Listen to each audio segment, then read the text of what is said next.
I thought so. I learned something about coffee, and it was so funny because I just yelled it out to my Google voice machine. I said, "Hey Google, should you boil water when you're making coffee? Should you?" Oh, sorry, Google. I didn't really mean right now. Should you boil water when you make coffee? It said no. It said it's a fallacy. You're not supposed to boil it. You're supposed to do it about 95 to 98 degrees. And I'm like, well, what am I going to do? Sit around with a thermometer? Let's shut up. So it said, boil the water, take it off the stove, wait 30 seconds, and that's the optimal temperature to pour into your pour. And I said, oh, things I've learned. So no wonder every now and again my coffee tastes a little burnt. It is burnt. Chloe's here. Back. Hey, Chloe. Hello. So I love that you're arguing with Google. You're like, you're not the boss of me. And Google's exactly. like, you asked me. You're not my real dad, Google. Keith's here. Hello, welcome to the Backpack Show, everybody. Wow, do we have a day for you? This is a big one. I know. I'm so excited. Cheryl Smith's here. It's already big. You may not know this, but Len Joy, former guest Len Joy, excellent award-winning sports fiction author, has sent us several excellent guests over the last several weeks. And we always give him credit because we so appreciate him being part of the Backpack community. Len Joy is number 2 behind Kerry in people putting guests on their show right now. I'm absolutely not even to be found. That's maybe true. I think. Len, let's see. Well, I'll go back over the list later. But today, May Tchao, filmmaker. I saw her billed as May Tchao, but she goes by May Tchao. She's a documentary filmmaker who's made 2 films, Spilled Water, which examines the role of women in China and how it's evolving after 2,400 years of feudalism, follows the stories of some women over there doing amazing things against, despite all the struggles they have. And then her most recent film is launching actually on Thanksgiving, called Hayden and Her Family. And that is an amazing thing. You get to examine, you're kind of part of this journey, this adoption journey of this amazing family that has 10 kids. All their adopted kids have special needs. It's insane, but in the best way. And if you stick around Backpack Show, people get a launch code to watch this movie. Yes. Ridiculous. And you're going to want to, because it's going to make you feel really, really good to see these people doing these amazing things for the kids. And it's just cool. There's so many changing ways of thinking about family now. I think it's such a timely film in that way. So they have, kids from all different backgrounds. They have all different needs. They all learn differently. Their personalities couldn't be more different. And they're just so happy together. It's big. So yeah, I loved it. And we have Leslie Forde. Mom's Hierarchy of Needs is her website, but actually, she started out helping moms to get or prioritize self-care and balance. But since then, surprise, with the pandemic on, everybody kind of needs help with that. So we're going to talk with her about avoiding burnout, but also about how businesses can prioritize self-care and well-being for their employees. It's a mega show today. I mean, that was a lot of talking, but it's worth it because it's very exciting. May Tchao, Leslie Forde on the Backpack Show.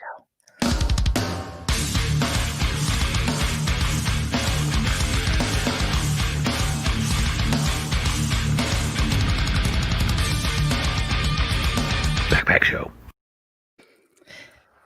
So thank you to Len Joy for bringing us May Tchao. What a mega show. Mega show.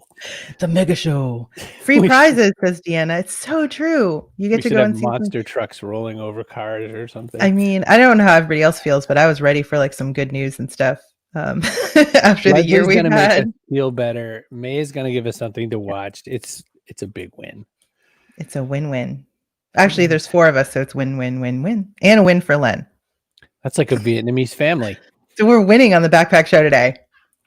All right, we're diving right in. I think we should grab May Tchao first. And I mean, there's so much to eat up. It's a big meal. Let's grab her. Hey, May. Hello. Hi, everybody. Good morning. Good morning. Thanks so much for joining.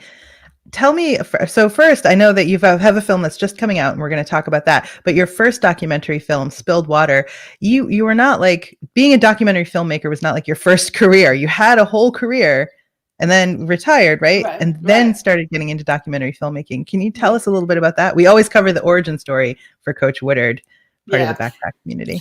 I was in the advertising business for 30 plus years. In some of the big agencies like Neil Burnett, J. Walter Thompson. But I was born in China. So that makes me wondered what my life would have been like. have I not been in the United States? I came here for college, and had I not, kind of make a living out here. And in terms of my age, well, I'm kind of letting you know how old I am. I belong to the era of the Cultural Revolution, had I grown up in China. So I'll be one of those little red guards, So in my own mind, I've always wondered what my life would have been like if I grew up in China.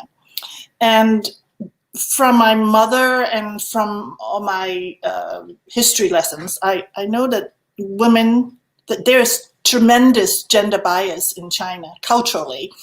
And women, my film is called Spilled Water. And the reason why is because having a daughter in the Chinese culture is like you spill the water to the sidewalk. It doesn't come back to your own rice paddy. You just spilled it, so it's worthless. So that's why I use that metaphorically to show how little value women are. But then it's the Mao era, okay? Mao said, women hold up half the skies. And I say, is that true? Because that's a big dichotomy between propaganda and reality. So, right, women are supposed to theoretically have equal rights. Wasn't that one of the big selling points? Yeah, that's when he came to power. Mm-hmm. But I went back and I did a lot of interviews with different women, and there are 3 women that I feature in the film, all from different socioeconomic backgrounds. And first of all, there is tremendous difference between rural culture and urban culture. The urban women are very well educated. Most of them are, and they can do well. But the culture in the rural areas, women are still the ones who had to stay behind to farm the land because the men had gone to the city, to do their to bring money home. So there's still a lot of discrepancy. And then also there was the one-child policy. Now, the one-child policy also related to why there's so many little girls being adopted, because a lot of little girls are abandoned. So one led to another kind of, and I spent 4 years producing that and went back to China a couple times, and I found it so interesting that it's not like everything is changed dramatically. Yes, there are some contingent that had made a lot of improvement, and there are some who didn't.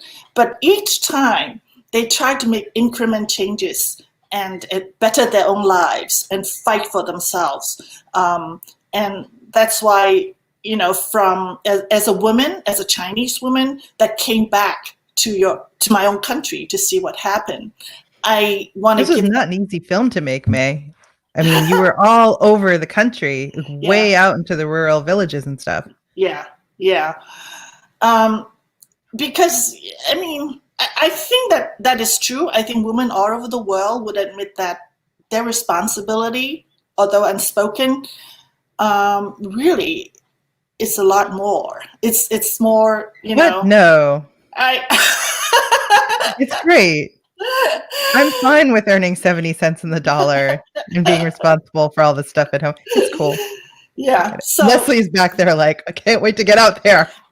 That's why I'm so thrilled Leslie is it's a part of the guest, because that is really, you're the last person you thought for yourself.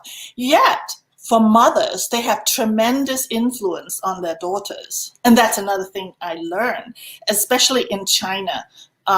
A lot of the moms who are more progressive, they really give their daughters a lot more opportunities than they would do, 50 years ago, So, and by the way, I actually managed to come across an old lady, a grandma of one of the characters in the film. She still had bound feet. Oh, gosh. Yeah.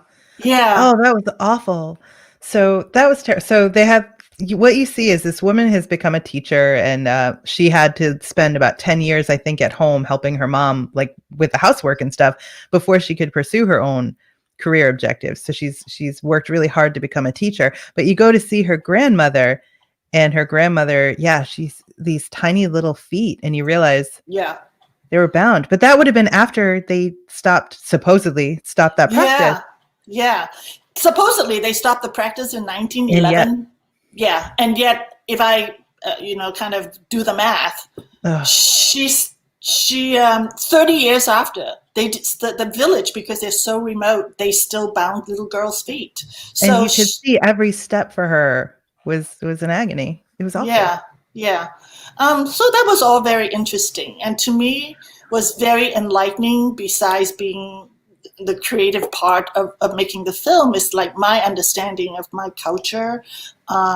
There's a lot of really smart women in China right now, because a lot of them, I heard something incredible, like 60% more women in college education than men, which is amazing to me, Yet a lot of these women are called leftover women because they are too well educated. They cannot find husbands. And in the one-child policy, the ratio between women and men is that was a few years ago when I did the film, was 114 men to 100 women. So I think it went up to 120. Maybe. Yeah, probably. Yeah. It is just amazing that a lot of these women, despite, the scarcity, they couldn't find husbands, or smart. Yeah. So it's interesting. It's great for anthropology or sociology, for that study. What a difference. I mean, some men here wouldn't have a problem being a kept man for a woman who worked really hard and made a lot of money. I'll take a clever woman. May, one of the things that I was hearing you say, though, I mean, I'm sort of envisioning three roads crossing, because there's May, whose life and her heritage and her, you're going there with your soul and the people around you, that sort of feeling, family, there's also, well, let's even make it four, because there's when you come from outside, versus being in it, there's that sense of other is very real in China, which I found. My Chinese friend said if they were born anywhere else, or like in the States or something, coming back was not what you would want it to be in your head, because you have that friction. Then you're learning to be a documentary filmmaker, which I'm imagining you in the editing room and places, cutting pieces, or you want to tell all the story, but that's not how film works. Yeah. How did you twist all those things to the shape you needed it to be? Wow. That's a loaded question, Chris. I definitely feel an outsider. But you know what? I was very grateful for the honesty these people gave me answers. Not many people ask these women, especially in the rural area. There was the farmer family. And also there's a singer. They are in provinces, which one of the poorest regions in China.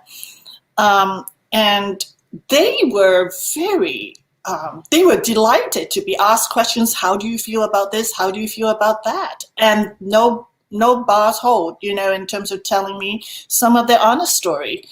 Actually, I think a lot of people feel that they're living in a situation. This is it. They would never, the notion of gender bias never come into their head. They said, this is our lives. So why are you making a big deal out of it? So I kind of feel when I edit the films together, I'm using my outsider lens to look at it. Actually, there are a few other stories that kind of, put aside, because the film was getting a little too complicated. I think they were happy to a point to answer your questions, but you can see it gets uncomfortable for them. So the singer that you're talking about, she wanted to be a singer since about the 6th grade, and her husband was like, no, stay home and raise our kid. And she, which this is amazing to me, but she was like, no, I'm going to go on tour. And she did. And that's kind of, in her world, at least, unheard of. So she went and performed their regional songs in Beijing and stuff like that. And he followed her at one point and like berated her in front of the whole audience and everything. And so you play that moment back for them. So he has to face what he did and she has to live it again. And you can see they're very uncomfortable with that. Yeah. That was part of the reality show. That's why we got the footage, to show the confrontation on stage. And even when I discussed with them and during the interview, she was very uncomfortable, and she's kind of, after talking about most of the stuff, and they said, I don't want to continue. So that's how we left off. Yeah. That was so. I'm watching it as an American woman who was always encouraged to be very self-directed and independent-minded, and I'm watching her, essentially be told at every turn, no, do this instead. Stay home, take care of our parents who are elderly and everything. But so to me, I just thought about how much more strength of character she needed to go against him. And I wondered if I would have had it, as like a suburban girl in America. Yeah. I don't know. Yeah. Culturally, I find very interesting, especially of late, is the difference. Everything is going global. So, you got Chinese students coming here who speaks very good English, and they're very free. They're very, they're just like a lot of us. But the essential family obligation and responsibility is amazing. Unspoken, of a child being responsible for the parents, and for a wife not only take care of her family, but of the in-laws. And I think that is a big responsibility that the singer has, because the mom, not only her mom was not, was old and not well, but right. The in-laws. Yeah. And the family and the relatives had exert a lot of pressure on a woman, even like on marriage.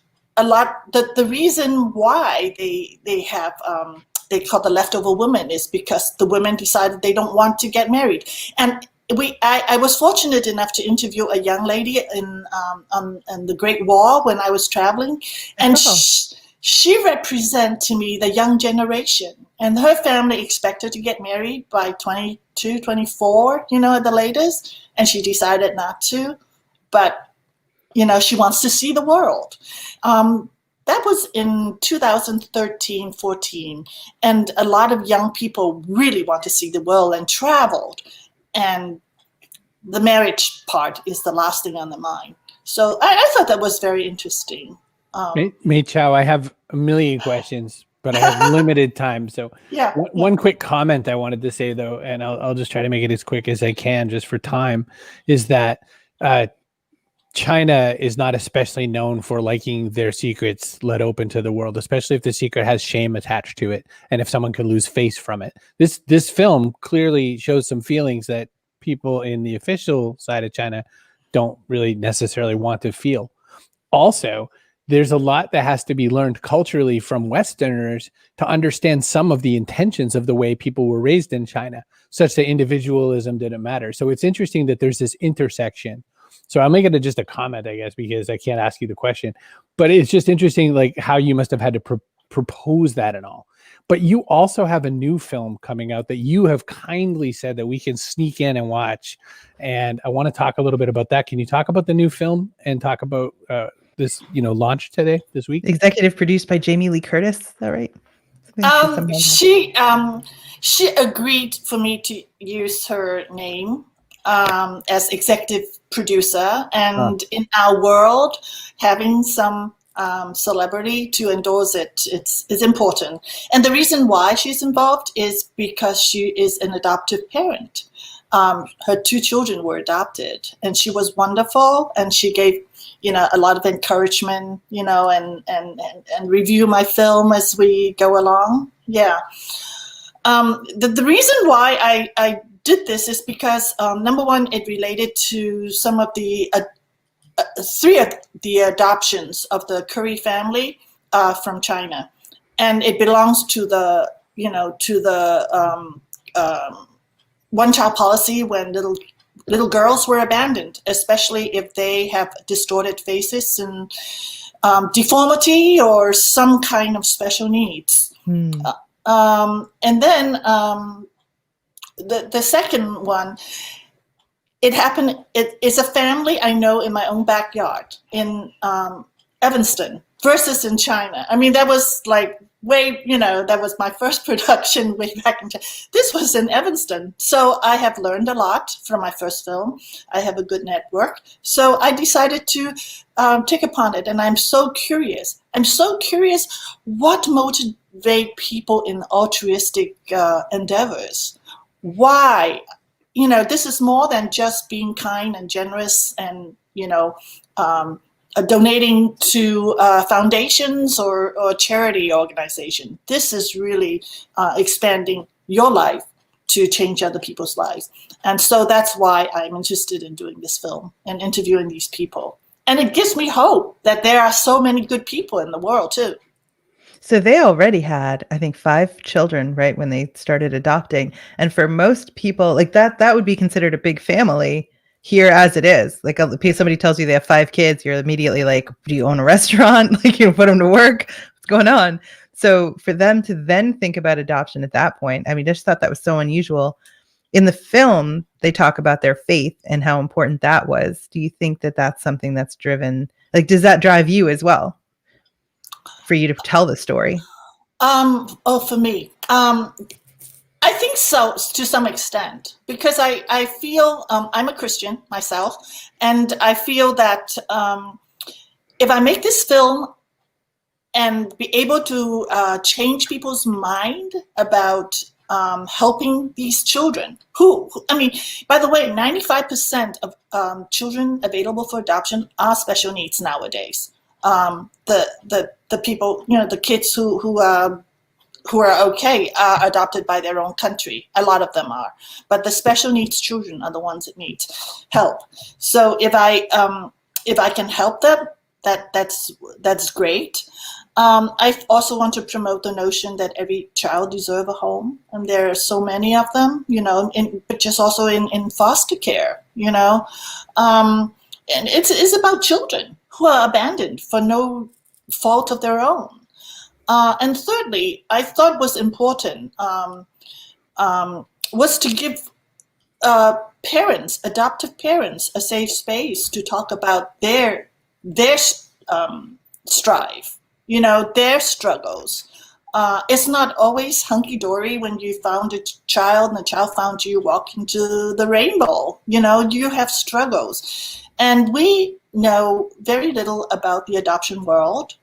And I think it's important that the parents can discuss about that. Just like autism. A few years ago, nobody talks about it, but now it becomes something that you can talk about it, and there is no judgment. There is no, I think it's a good thing. So I feel this film taught me how not to be judgmental on people, because there are so many levels of complexity, and even within the family. And I want to launch it in Thanksgiving. This is 1 year when your family cannot come home. You're on your own, and that's how I feel the importance of family is even more accentuated. So May, people can watch this on Thanksgiving. Is that correct? So if the link we just gave is a short link that'll pop right to the one you gave us. So that if they go to cbrogan.me/Hayden launch, they can do that on Thursday. Is that how that works? We can all watch. Yeah, the event is designated for the 27th, which is the Friday. Oh, Friday. Okay. Friday to Monday. Got it. And it is not exactly free. I'm charging only $5. Just because people need commitment to film. If you have it free, people will forget about it. Agreed. And I just want to have some kind of commitment. It's running for 4 days, and we have a Q&A on Friday with the Kerry family. Wow. And I think people who had interesting questions like, how did you support the family? Blah blah blah. All those questions. You see that? Yep, you see some of that in the film. There's no question, it's not easy. Yeah, not easy. Yeah. Mei Tchao, thank you so much for being part of this today. Stick around if you can. We'll bring you back for a little panel. But yeah, don't go away. Thanks for inviting me. Woof. I know. I couldn't shut up. But man, these are powerful stories that she's telling.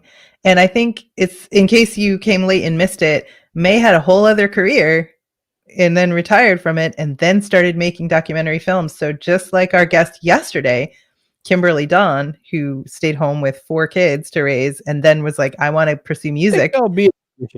Right. I mean, there's always time. Always time. Mei was a madman. Mei was basically the Don Draper world and decided, I think I'll... What an undertaking too. Not like, oh, I think I'll make a documentary film about my neighborhood and this garden that we created, which would be cool. She didn't walk around her iPad like, squirrels are cool. Man, you just, you've got to check it out. Check out Spilled Water. Definitely watch Hayden and Her Family. But if you watch Spilled Water, just like the logistics is going to blow your mind. It's giant. But yeah. Just like, what's really hard to do? Certainly not making your own show. Nice. We're going to have Leslie Forde on and she's going to make us all better people in just a minute or two. And how do we do that? Because we can just throw a link up just like that. You can just come and get to the show. See, Brogan. StreamYard is so easy. Go get it. You can make your own show. Find your own documentary filmmaker telling amazing stories. Find your own self-care expert. But make your own show. Hey, authors. Like Len Joy, guest finding author of the Backpack Show. You have great news. You can make a really inexpensive, absolutely affordable, super easy to make website. What? I thought it was expensive, Chris. Rob shamed me yesterday, so I'm not going to say that for at least 4 days. God damn you, Rob Hatch. Oh, stop it. Rob's lovely. But so if you're an author, you need to promote yourself. You need to promote your book, your appearances. Otherwise, nobody's going to know where to find you. So make yourself a website. It's really, really easy to do. So PubSite has all the little pieces you need as an author specifically for you. And it's so easy to put them together and have a working website with the colors you like and everything looks just the way you want it. So easy to do. pub-site.com. If you don't want to do it, just because you just don't want to take the hour and a half it'll take you to set up your website, they'll do it for you. $499. It's so cheap. I'm thinking of something. I'm going to have to run it by Fazia and see if it's a good idea or a bad idea. So I'll come back in a minute. Okay. I just had this idea. It just flashed to me. And, Fazia will have to remind me and say, what was that bad idea you had? Because it's probably bad. Is the founder of FSB Associates, the book publicity firm. I love the whole story of PubSite because they did not want to be in the website business, but they saw that authors needed the service. And so that's why they started PubSite, pub-site.com. Yeah, the S stands for Superwoman. Okay, by the way, person of the day is also sponsored by Yay! Annette got goosebumps today. Goosebumps! So powerful. Well, you haven't even seen everything yet. Leslie Forde's here. This is having a super band followed by a super band. This is actually perfect because one thing that I saw consistently in both films, Spilled Water and Hayden and Her Family, is that people don't always make time for self-care. And if you fail to do that, you cannot then be there to support your family. You can't do your best work. It's critically important. It's not selfish to take care of yourself. It's necessary. So I thought Leslie's the perfect person to pair with Mei today. Alchemy all around. Please, ladies and gentlemen, and those who don't identify as either, welcome, Leslie Forde. Hello. Hello. Thank you so much. Thanks for joining. What a day. Well, I'm also feeling goosebumps from Mei's story. I thought it was pretty amazing. And looking forward to the film too. Wow, you have to watch it. I know that you'll have a whole list of suggestions that you could send to the mom and Hayden and Her Family. Yeah. No, she has 107 kids. It's ridiculous. It's a lot. And you don't realize too that so they're adjusting. And then, Leslie, you can weigh in on this too, but it's like you're a mom and you're dealing with your own stuff and you've got kids with significant special needs and they're adjusting to a new country, a new culture, a new language, and a new home. And they have siblings, which they didn't have before. It's like, this is not an environment that's primed for self-care. Oh yeah. A lot going on. Absolutely. No, it's a huge amount of change. Even right now with the pandemic, and I've been, researching its impact on parents, there are a lot of parents with special needs kids or with children who have learning differences, who just don't have access to all the support that they're used to having. Like whatever the village was that made it all possible, like the village is gone. It's in lockdown, and people are freaking out for good reason. Yeah, no doubt. With self-care, first thought I always think of is a bottle of wine, which is not always the answer. And there's a lot of people who are recovering, and that's not the answer ever. So what do we mean? Like what in the earth are we saying to people? Because they're saying, you know what, F you, Leslie, I don't have any time for this.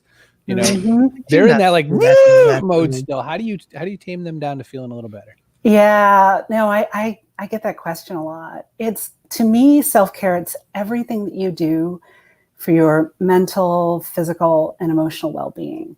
It's not the, hey, let's go to the spa.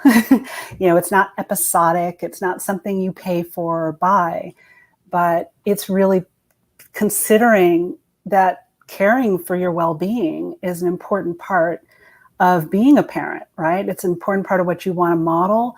It's an important part of being a leader.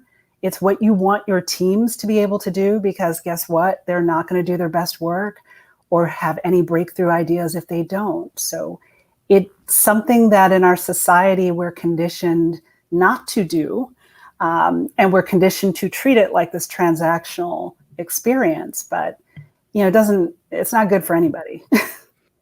You started out focusing on moms and self-care and balance. How did you expand into helping more people and even helping leaders to prioritize that for their employees?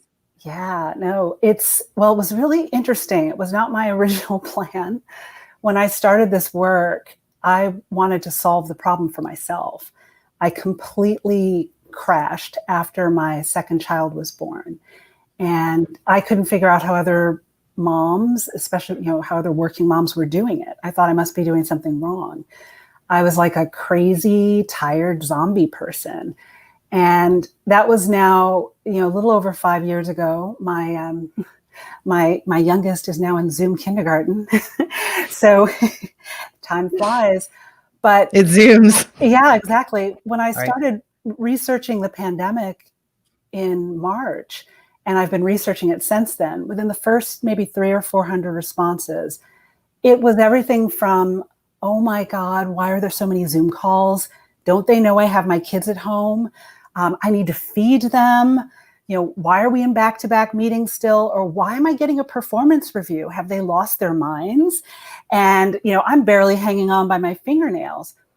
And it just became really obvious to me that anonymously through the survey, people were asking me, parents were asking me for everything that they wish they could ask their leadership team or their HR team at work. And I got pretty excited about it because, of course, at that point, I knew nothing about HR, very little. And I had about 60 calls in about 6 weeks. And I just asked anyone that I knew who had a connection to someone in human resources. I also spoke with about 6 or 7 parents who were in employee resource groups for their companies. And I just said, hey, how would you use this information? What would you call it? What would you pay for it? What would you do with it?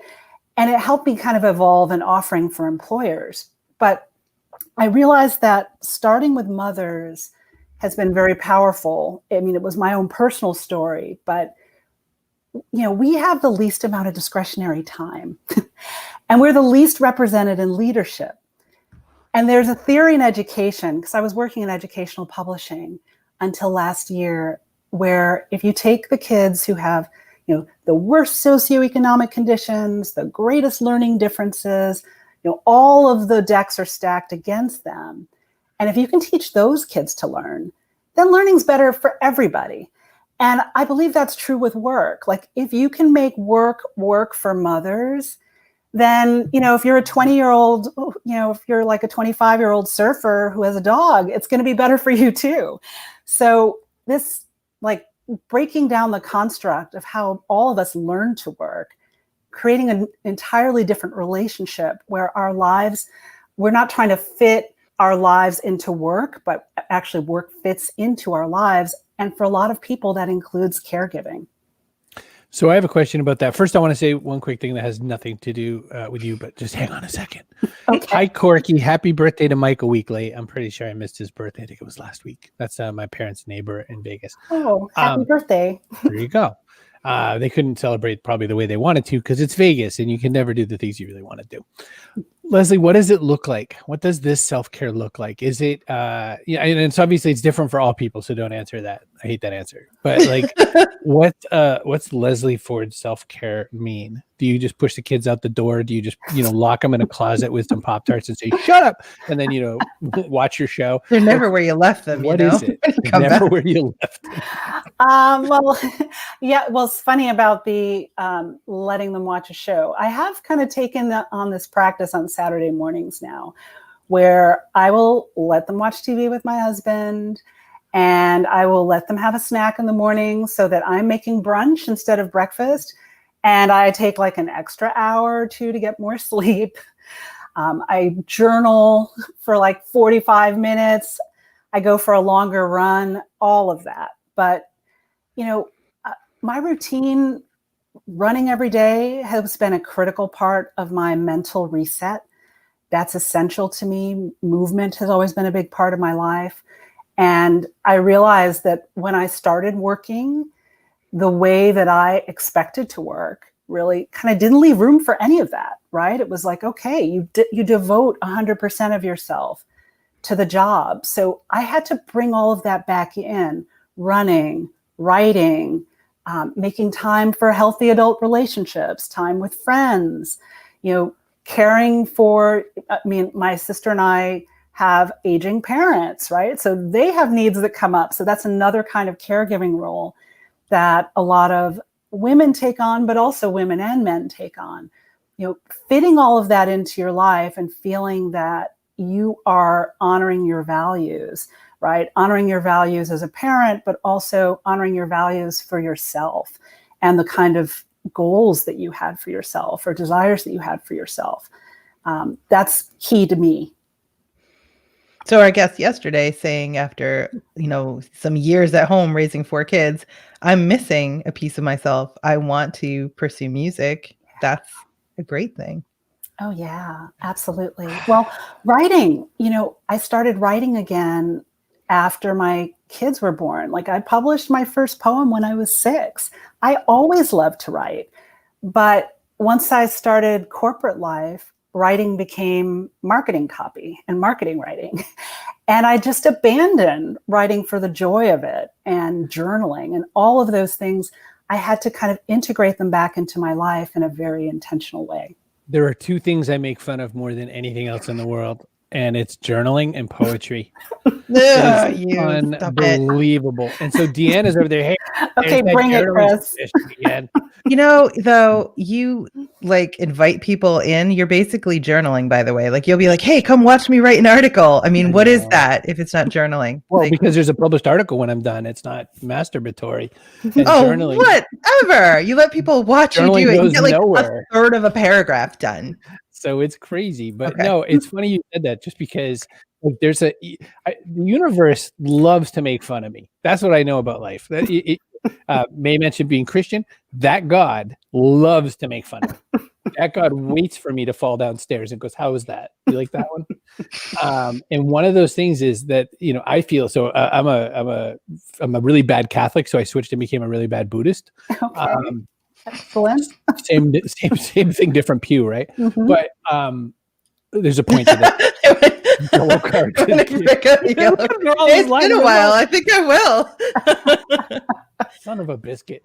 So Leslie, my point, and I do have one, is that the universe is saying there's a value in that. There is some magic in that old silk hat. You're supposed to like journaling. You're supposed to like poetry. And I'm like, look at you, universe.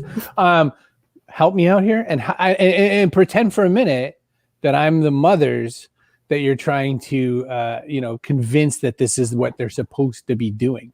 And while you do this, I'm going to silently play a video of watching a groomer calm down an angry dog, because this is me and mothers when they are hearing your advice when they're not ready for your advice. All right, go. Okay, so journaling, I'm going to credit Julia Cameron. I read her book, The Artist's Way. which was a life-changing book for me. And I read a ton. And by read, I mean I listen to audiobooks now a ton because my kids are young. And the morning pages practice, just 3 longhand pages of just getting whatever's in your head out, is very cleansing.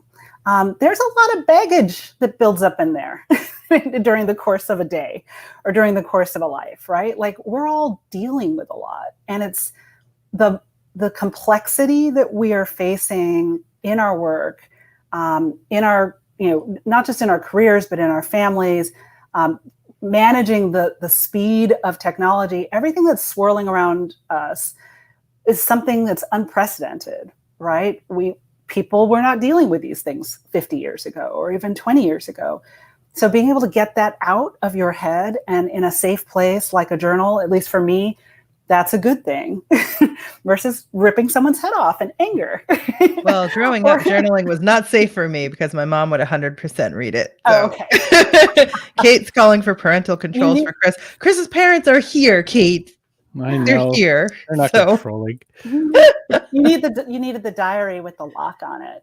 Those morning my facial expressions. Those morning pages. I got to tell you, that's you're right though. But but to your point though, Chris, not everyone's self-care is the same, right? That works for me. There are people who love, like I always ask anyone that I've interviewed, like, how do they define it? What do they do for it? And I've had a lot of people tell me it's like binge watching Netflix and eating ice cream and sitting on the couch and I think that's good. Like if that refuels you and that makes you feel, calm and it allows you to kind of reset, then it's like, go for it. It doesn't have to look like journaling and running. I have to fight for TV time. My kids are always Charlton Copley Film Festival by myself yesterday, so that's what I did.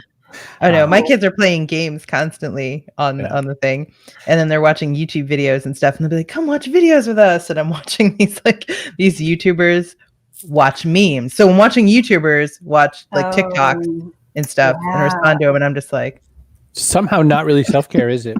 It's not, no. but it's together time. It's together. Right. It's bonding. It's bonding. It is, because at least then I understand what they're talking about, because they like to bring those memes into conversations. Mm-hmm. And so that's definitely part of our shared experience now. Annette says, the more I journal, the more serendipity shows up for me. Yes. Go figure, Chris.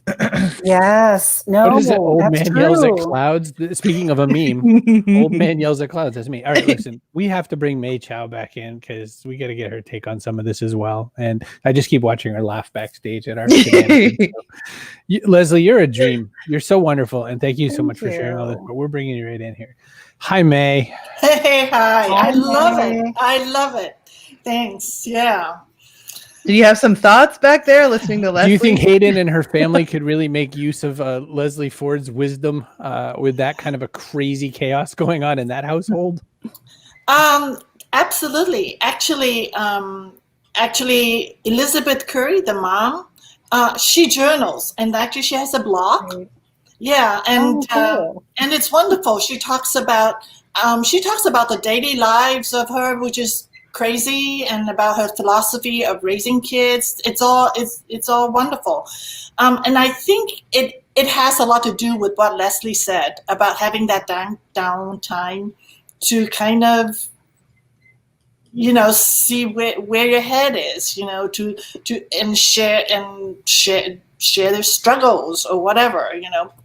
She's so bright too, and you can see her working through all these complex problems, like the family full of different people with different complex problems, and you watch her work it out. It's amazing. Balanced act. I love the notion you talk about journaling, Leslie and Chris. I agree with you. That is very hard for me, and I don't know why. I don't know. Do you have any insights on why is it hard to sit still? And because he's contrary is why? No, because it's wasteful, and it's wasteful. One of the things I learned about Chinese culture is when you walk into a family, and like let's say you've been away for a couple of years, you walk in the room, your dad will say, "Wow, you got fat." Like they never say it's really nice to see you. They That's don't. My parents are Irish. They would do that. Yeah. Whatever. Yeah, my family. My family's from Barbados, so same. There's from no, Barbados. yeah. They're going to tell you exactly what they feel. They're not. Isn't that wasteful? So doing things purely for yourself that no one else will ever see is not wasteful. No. I would just like to point that out. Well, but also to the point of solving problems, right? So you mentioned the mom who is part of the family, you know, that you documented. Like it's complex. It's running a family with 10 kids in it has got to be an operational, feat of magic. And when I'm thinking about, work and the types of problems we're trying to solve there, the types of problems we're trying to solve in the world right now, right? You need that clarity. You need to be able to access your best ideas. And if you don't have some sort of an outlet, and it does not have to be a journal, Chris, but something, right? Could be a show. Right. And now that I work with companies and employers, I'm like, it's not like people burning themselves out is correlated with success, right? You're not going to do your best work if you are empty and depleted and having gone through it. I know it. It's not going to work that way. Carol says you think it's wasteful to journal because you're used to publishing your words, Chris. That could also be true. I'll give that one. I don't even fight that one. I was thinking something true about the both of you as well. And Leslie, you kind of skirted this, but didn't really say it or whatever. But we're in a very challenging time beyond pandemic. At the same time this happened, George Floyd happened, Breonna Taylor happened, all this BLM stuff happened, and people really had to face it for the first time in America in a while, in a very in your face, you have to say something or it's going to be weird that you didn't kind of way. May deals, in Hayden, in this documentary Hayden, you've got the fact that there's adopted kids, you got the fact that there's adopted kids from China, physical and mental disabilities. You both are dealing with all the isms that come with that. Just a sentence or two from either of you about that, maybe starting with May and then to Leslie. Oh, by the way, the Kerry said 12 kids, not 10 kids. I just 807 kids. I don't know. You gotta keep going. I feel like at 7 they sort of thought maybe they were done and they weren't, and then at like 10 they probably had that same feeling. Keep her by the dozen. They just kept going. Yeah.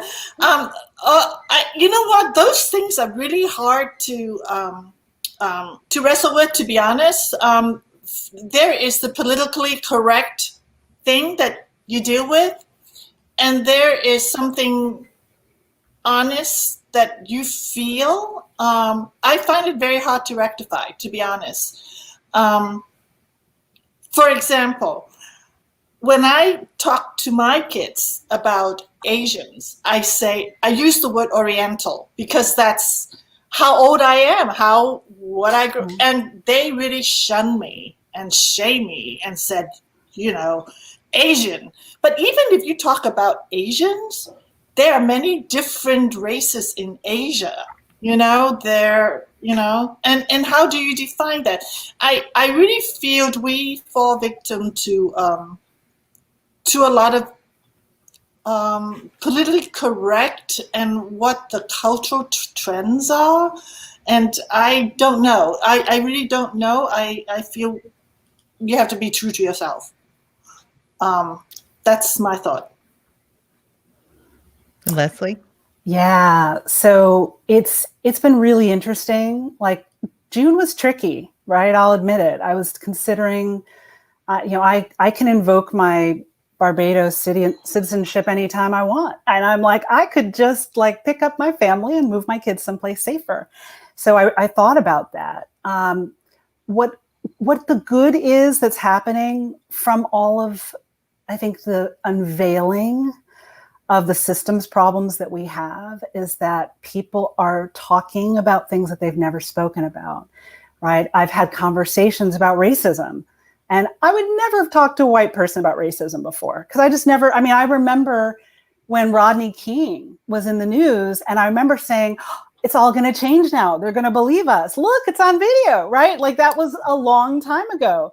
So I had I'll admit, I became jaded, and being jaded like that isn't a catalyst, right, for change. So now I'm having conversations. People are asking me about my experience as a Black person in America and as a child of immigrants in America with genuine curiosity. So I love that.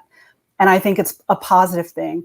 I will say that all the infrastructure that we live in, right? We're in this culture where we're American individualism, right? It's like you just pull yourself up by the bootstraps, and it's your willpower, and it's yes, there's some of that, but it's not really that causes people to succeed or fail.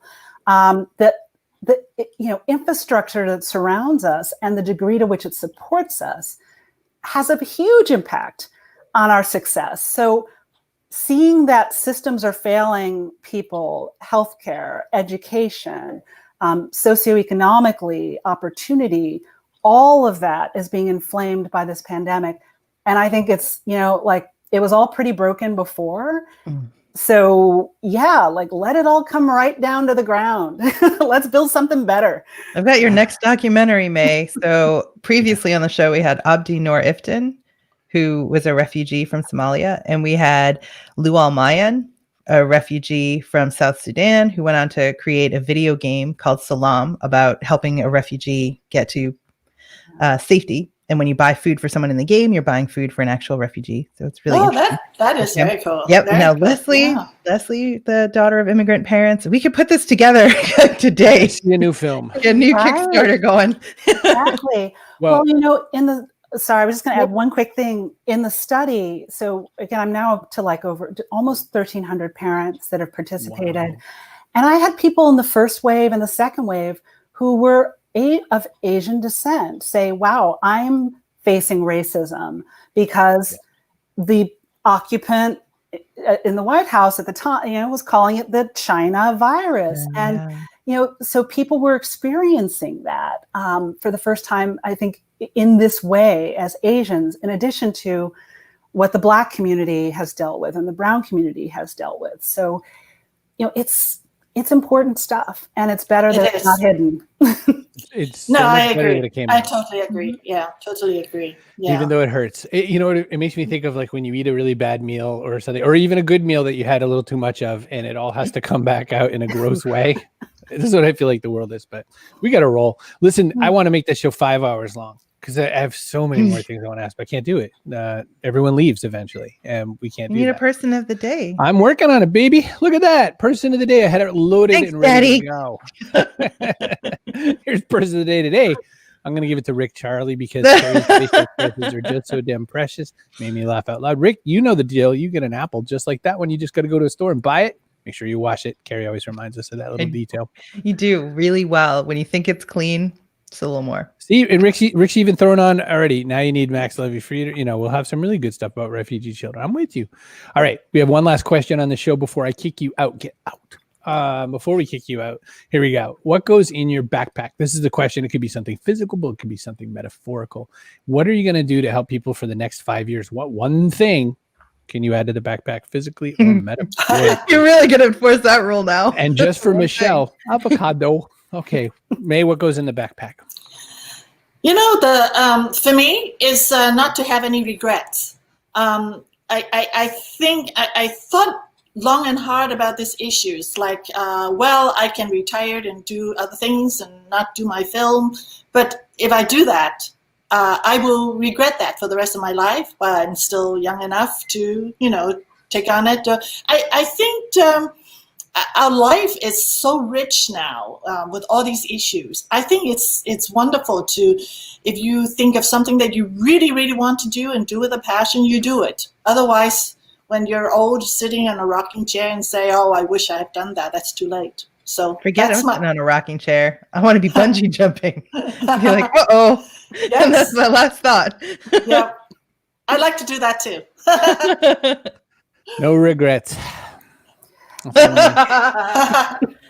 stop it. Leslie has to give us her answer. I'm ready for Leslie. Stop it. Oh, okay. So for me, it would be boundaries. I think at this stage of life, whatever it is that you care about in your work, in your family, in the world, like you have to set and maintain personal boundaries to make any kind of space for what you want to do. So that's, I think, the meta skill that allows people to kind of live big. And recognize that people are not going to thank you for setting those boundaries, and you're probably going to have to do it again. Right. And that's okay. Yeah, and the little people in your house probably won't love it, but modeling that is going to give them an important skill. However, it's also interesting that if a little person also sets a boundary, that we have to get better as a parent of respecting their boundary as well. Yeah. Which is one thing that's really hard to learn as a parent is, you're mine, servant, but they don't do it. Fair enough. Yes. Just wait until bedtime, and then they will like fetch anything you need fetched, do any chore you need done, because they don't want to go to bed. So that's been my experience. One thing that's true probably in Barbadian culture as well as Chinese culture that I forgot to mention in the pre-show, by the way, is that we honor and respect our elders. We do a lot to make sure that, our parents and our grandparents. I respect you.